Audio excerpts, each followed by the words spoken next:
کہ ایک خوبصورت گاؤں میں صبح سویرے فاطمہ اور علی کو ان کے ابو نے بلایا اور کہا کہ باغ جا کر میٹھے آم توڑ کر لاؤ تاکہ ہم سب دوپہر کے کھانے میں انہیں کھا کر لطف اٹھائیں۔ فاطمہ اور علی خوشی خوشی گلیوں سے گزرتے ہوئے باغ کی طرف چل پڑے۔ وہاں موسم خوشگوار تھا۔ باغ میں پہنچتے ہی آم کے درختوں کے پیچھے سے ایک کالا سایہ نمودار ہوا جو شیطان کی شکل میں تھا۔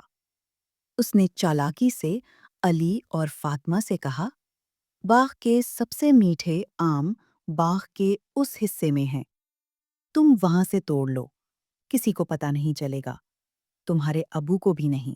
علی نے حیرانی سے پوچھا، تم کون ہو جو ہمیں یہ ترغیب دے رہے ہو کہ کسی اور کے حصے کے آم توڑ لیں؟ شیطان نے میٹھی آواز میں کہا، میں شیطان ہوں، تمہارا دوست۔ علی نے فاطمہ کی طرف دیکھا جو پہلے ہی ڈری ہوئی تھی اور کہا، فاطمہ، مولوی صاحب نے کہا تھا کہ شیطان ہمارا دشمن ہے جو ہمیں بہکاتا ہے۔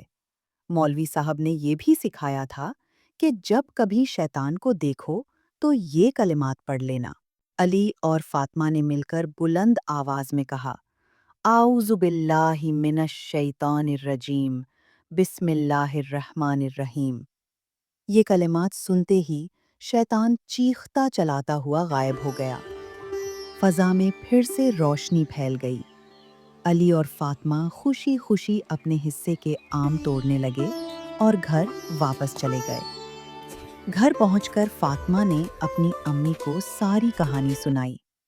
امی نے اس کے سر پر ہاتھ رکھا اور حوصلہ افزائی کرتے ہوئے کہا، بیٹا، شیطان روز اول سے انسانوں کو بہکانے اور ورگلانے کا کام کر رہا ہے، کیونکہ شیطان نے اللہ سے وعدہ کیا تھا کہ میں آپ کے بندوں کو ضرور بہکاؤں گا۔